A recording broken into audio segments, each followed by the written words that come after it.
होते सूरज को अर्घ दिया जाता है। जब जल में खड़े रहकर व्रती महिलाएं सूर्य की आराधना करती है, तब केवल एक पूजा नहीं होती बल्कि होती है आस्था की साधना, विश्वास का उत्सव। ये है छठ, वो पर्व जो शरीर की तपस्या और मन की पवित्रता का संगम है। नमस्कार, मैं अपूर्वा सिंह बहुत स्वागत करती हूँ आप सभी का हमारे इस खास कार्यक्रम में। आज हम बात करेंगे उस पर्व की जहाँ तपस्या है, त्याग है और सबसे बढ़कर है विश्वास। वो विश्वास जो पीढ़ियों से चला आ रहा है। जल में खड़े होकर सूर्य को अर्घ्य देने की परंपरा जो सिर्फ पूजा नहीं बल्कि प्रकृति और मनुष्य के अटूट रिश्ते की गवाही है। बात करेंगे सूर्य स्तुति आस्था का अर्घ्य छठ महापर्व की।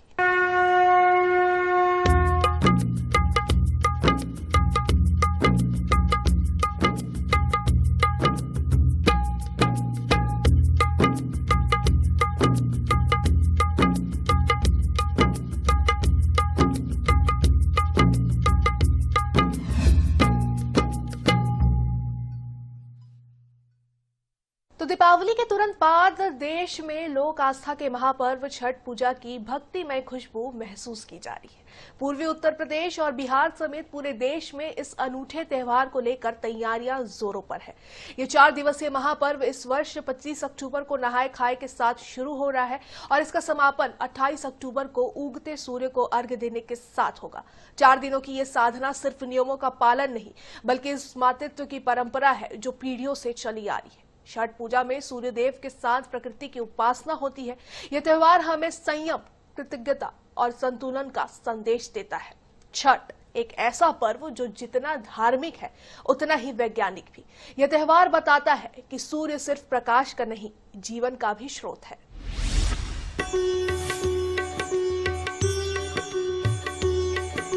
लोक आस्था का महापर्व छठ पूजा प्रकृति और सूर्यदेव के प्रति अटूट श्रद्धा का संदेश लेकर आती है। पूर्वी उत्तर प्रदेश और बिहार समेत पूरे देश में इस अनूठे त्योहार को लेकर तैयारियां जोरों पर हैं। ये 4 दिवसीय महापर्व इस वर्ष 25 अक्टूबर को नहाय खाए के साथ शुरू हो रहा है और इसका समापन 28 अक्टूबर को उगते सूर्य को अर्घ्य देने के साथ होगा। दीपावली के तुरंत बाद हर घर में छठ पर्व की भक्तिमय खुशबू महसूस की जाती है। व्रती महिलाएं और पुरुष अपने घरों की साफ सफाई में एक बार फिर जुट जाते हैं। पर्व के लिए लगने वाले पारंपरिक सामान जैसे सूप, दौरा, गन्ना, नींबू और मौसमी फलों की खरीदारी की जाती है। बाजारों में पारंपरिक छठ गीतों की गूंज सुनाई देने लगती है। ये पर्व स्वास्थ्य, संतान की दीर्घायु और सुख समृद्धि की कामना के लिए रखा जाता है।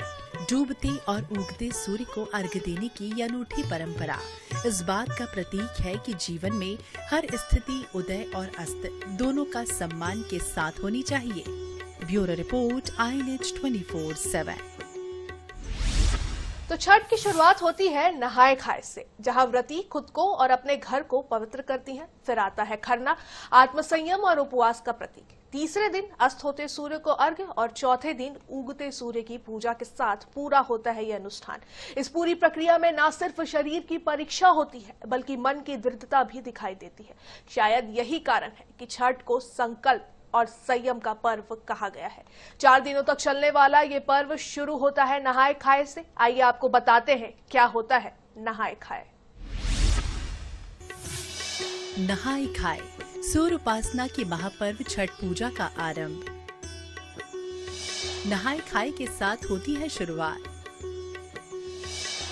व्रती महिलाएं पवित्रता के साथ करती है पूजा। व्रती महिलाएं पवित्र नदी में स्नान कर करती हैं पूजा। प्रसाद के तौर पर अरवा चावल, कद्दू की सब्जी और चने की दाल बनाई जाती है। इस दौरान साफ सफाई और पवित्रता का विशेष ध्यान रखा जाता है। ये दिन 4 दिवसीय अनुष्ठान के लिए देह और मन की पवित्रता का प्रतीक है। सूर्य उपासना के महापर्व छठ पूजा का पहला दिन नहाय खाए के नाम से जाना जाता है, जो पवित्रता और शुद्धि का प्रतीक है। नहाय खाए के दिन व्रती महिलाएं सुबह सवेरे उठकर पवित्र गंगा नदी या किसी अन्य पवित्र जल स्रोत में स्नान करती हैं। ऐसा संभव न होने पर आज के समय में महिलाएं घर में भी स्नान कर सकती हैं। साथ ही नहाय खाए के दिन सात्विक भोजन करने का विधान है। इससे व्रत और पूजा के लिए शारीरिक और मानसिक रूप से महिलाएं मजबूत होती हैं। स्नान के बाद वो साफ वस्त्र धारण कर पूजा अर्चना करती हैं, जिसके साथ ही ये कठोर व्रत शुरू हो जाता है। इस दिन प्रसाद के तौर पर विशेष रूप से अरवा चावल यानी कि बिना पॉलिश वाले चावल, कद्दू की सब्जी और चने की दाल बनाई जाती है। इन सभी भोजन को पवित्र अग्नि में घी और सेंधा नमक से तैयार किया जाता है। नहाए खाए में बनने वाला कद्दू भात का प्रसाद शरीर, मन और आत्मा की शुद्धि का प्रतीक है। व्रती महिलाएं इस प्रसाद को ग्रहण करके व्रत की शुरुआत करती हैं। छठ पूजा की सबसे बड़ी विशेषता पवित्रता है। नहाए खाए के दिन से ही साफ सफाई और शुद्धता का विशेष ध्यान रखा जाता है, ताकि आने वाले 3 दिनों के कठिन अनुष्ठान के लिए मन और शरीर तैयार हो सके। Bureau report INH 24/7। तो नहाए खाए के बाद दूसरे दिन आता है खरना, पूर्ण संयम और उपवास का प्रतीक। इस दिन व्रती पूरे दिन का उपवास कर शाम में पूजा कर प्रसाद ग्रहण करती है। भगवान भास्कर को भोग लगाकर और उनकी बहन छठी मैया से अपनी संतान और परिवार के लिए कुशल मंगल की कामना करती है। आइए समझते हैं खरना की पूरी विधि। खरना, छठ महापर्व का खरना। व्रती महिलाएं करेंगी निर्जला उपवास। संध्या में प्रसाद ग्रहण कर शुरू करेंगी 36 घंटे का कठोर व्रत। छठ महापर्व के 4 दिवसीय अनुष्ठान का दूसरा दिन खरना। नए मिट्टी के चूल्हे पर आम की लकड़ी जलाकर गुड़ और चावल की खीर बनाते हैं। खीर पीतल या मिट्टी के बर्तन में बनाई जाती है। गेहूं के आटे से बनी पूड़ी या रोटी, कई जगहों पर ठेकुआ भी तैयार किया जाता है। भोजन पकने के बाद इसे सबसे पहले छठी मैया को भोग लगाया जाता है। व्रती छठी मैया से संतान और परिवार के लिए कुशल मंगल कामना करती हैं। सूर्य उपासना के महापर्व छठ पूजा के 4 दिवसीय अनुष्ठान का दूसरा और अत्यंत महत्वपूर्ण दिन है खरना। ये दिन व्रतियों के लिए कठोर निर्जला व्रत के आरंभ का प्रतीक है। खरना के दिन व्रती महिलाएं पूरे दिन का उपवास रखती हैं और इस उपवास के दौरान वो जल की एक बूंद भी ग्रहण नहीं करती हैं। खरना की शाम व्रती नए मिट्टी के चूल्हे पर आम की लकड़ी जलाकर गुड़ और चावल की खीर बनाती हैं। ये खीर पीतल या मिट्टी के बर्तन में बनाई जाती है। इसके साथ ही गेहूं के आटे से बनी पूड़ी या रोटी और कई जगहों पर तो ठेकुआ भी तैयार होता है। भोजन पकने के बाद इसे सबसे पहले छठी मैया को भोग लगाया जाता है। साथ ही इसका भोग लगाने के बाद महिलाएं प्रसाद के तौर पर खीर रोटी को ग्रहण करती हैं। इस बार खरना 26 अक्टूबर यानी कि रविवार के दिन रहेगा। इसी दिन से प्रसाद खाने के बाद 36 घंटों तक चलने वाले कठिन व्रत का आरंभ हो जाता है, जिसमें जल की एक बूंद भी ग्रहण नहीं की जाती है। खरना के प्रसाद को बहुत पवित्र माना जाता है और दूर दूर से लोग प्रसाद ग्रहण करने आते हैं। Bureau report INH 24/7। खरना के बाद आता है तीसरा दिन, जिसे कहते हैं संध्या अर्घ। तीसरे दिन की शुरुआत महाप्रसाद ठेकुआ बनाने के साथ होती है। तीसरे दिन सूर्य को पहला अर्घ दिया जाता है। छठ पूजा के टोकरी में पूजन सामग्री रख सूर्य को अर्घ दिया जाता है। तीसरे दिन क्या कुछ है खास और क्यों है तीसरा दिन सबसे ज्यादा महत्वपूर्ण, आइए जानते हैं। छठ पूजा का महाअनुष्ठान। अस्ताचलगामी सूर्य को दिया जाता है पहला अर्घ। ठेकुआ महाप्रसाद के साथ व्रती करेंगी छठी मैया का आह्वान। दिन की शुरुआत महाप्रसाद ठेकुआ बनाने के साथ होती है। सूर्यास्त के समय पहला अर्घ दिया जाता है। नदी या तालाब में खड़े होकर पानी की धारा बनाकर सूर्य देव को जल चढ़ाती हैं। बांस से बनी डलिया या सूप में ठेकुआ, भुसवा, गन्ना, फल फूल, सिंदूर समेत पूजन सामग्री सजाई जाती है। व्रती सूर्यदेव और छठी मैया से मनोकामना पूर्ति की प्रार्थना करती हैं। सूर्य उपासना के महापर्व छठ पूजा का सबसे महत्वपूर्ण दिन होता है तीसरा दिन, और इस दिन कठोर निर्जला व्रत रखने वाली व्रती महिलाएं अस्ताचलगामी सूर्य को पहला अर्घ्य देती हैं। दिन की शुरुआत महाप्रसाद ठेकुआ बनाने के साथ होती है। ठेकुआ जो गेहूं के आटे, गुड़ या शक्कर से बनता है, छठ पूजा का मुख्य प्रसाद भी होता है, और इसके साथ ही चावल से बने भुसवा जैसे पकवान भी बनाए जाते हैं। संध्या अर्घ्य के लिए व्रती महिलाएं अपनी पूजन सामग्री को बांस से बनी डलिया या सूप में सजाती हैं, जिसमें गन्ना, नारियल, सुथनी, शकरकंदी, केला, सेब, शहद, पान, सिंदूर और अन्य फल फूलों को विशेष रूप से शामिल किया जाता है। सूर्यास्त के समय व्रती महिलाएं नदी या तालाब के पानी में खड़े होकर स्नान करती हैं। फिर वो सूर्य को जल चढ़ाते वक्त पानी की धारा बनाकर अर्घ्य देती हैं, और इस दौरान सूर्यदेव और छठी मैया से संतान और परिवार के लिए मनोकामना पूर्ति की प्रार्थना की जाती है। आमतौर पर तो हम उगते हुए सूर्यदेव को अर्घ्य देते हैं, लेकिन छठ एकमात्र ऐसा पर्व है जिसमें डूबते हुए सूर्य को अर्घ्य दिया जाता है। डूबते हुए सूर्य को अर्घ्य देने का उद्देश्य सूर्य देव के साथ उनकी पत्नी प्रत्यूषा को भी सम्मान देना है। Bureau report, INH 24/7। नहाए खाए खरना संध्या अर्घ्य के बाद अब आता है चौथा और अंतिम दिन, जब उगते सूर्य को अर्घ्य दिया जाता है, जिसके बाद छठ के व्रत का पारण किया जाता है। तो किस तरीके से होता है छठ महापर्व का समापन? सुबह सूर्य को अर्घ्य देने से लेकर पारण तक की क्या है पूरी विधि, जानते हैं यहाँ।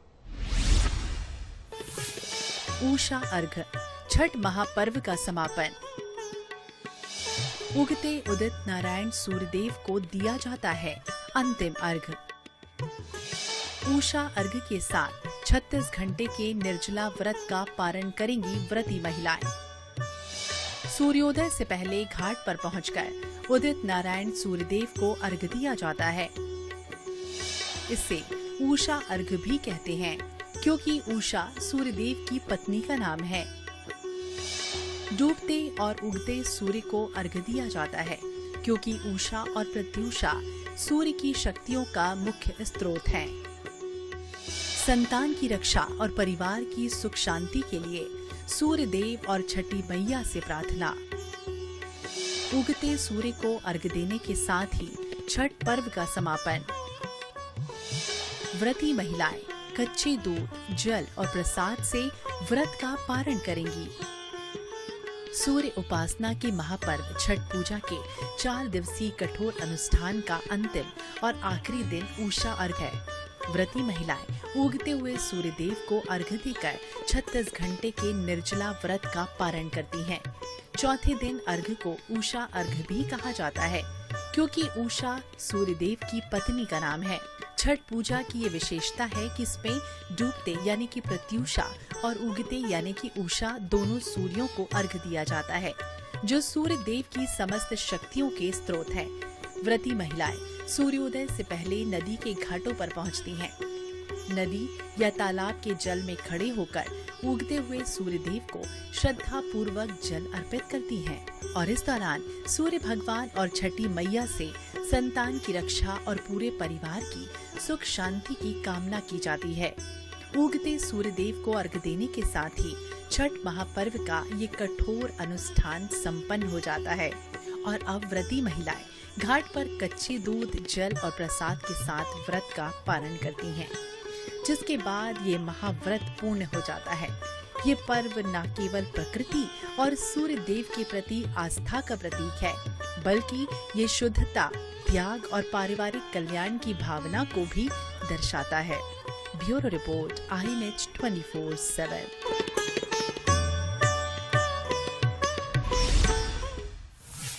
छठ महापर्व को लेकर हमने उन महिलाओं से भी बात की है जो ये कठिन उपवास करती हैं। आइए सुनते हैं छठ महापर्व को लेकर उनकी भावनाएं और व्रती महिलाओं से जानते हैं इस महापर्व की महत्ता।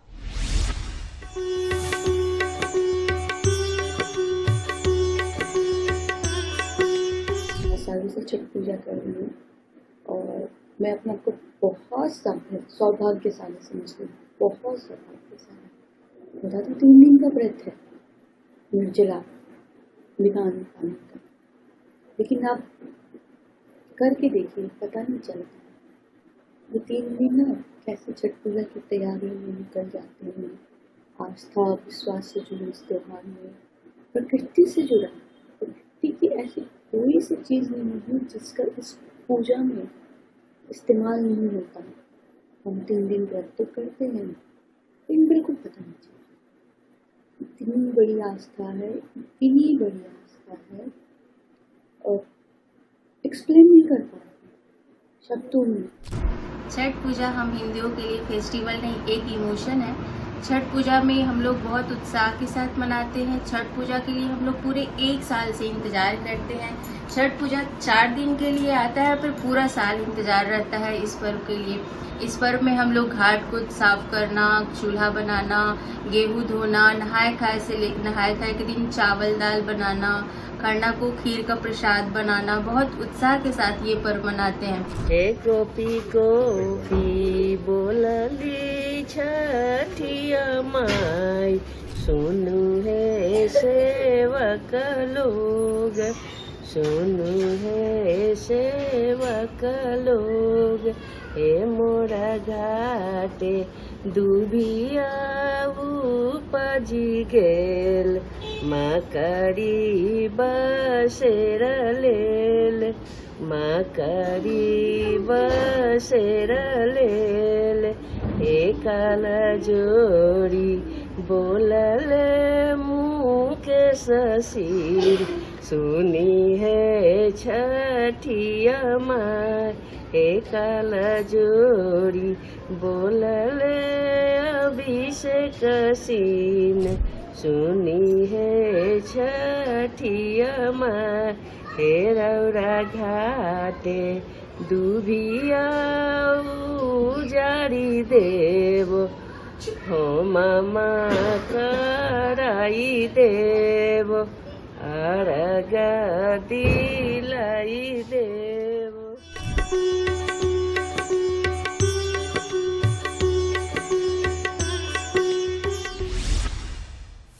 उगता है सूरज तो सिर्फ आसमान नहीं जगमगाता, हर मन में एक नई किरण जन्म लेती है। यही है छठ, जो बताता है कि विश्वास सबसे उजला प्रकाश है।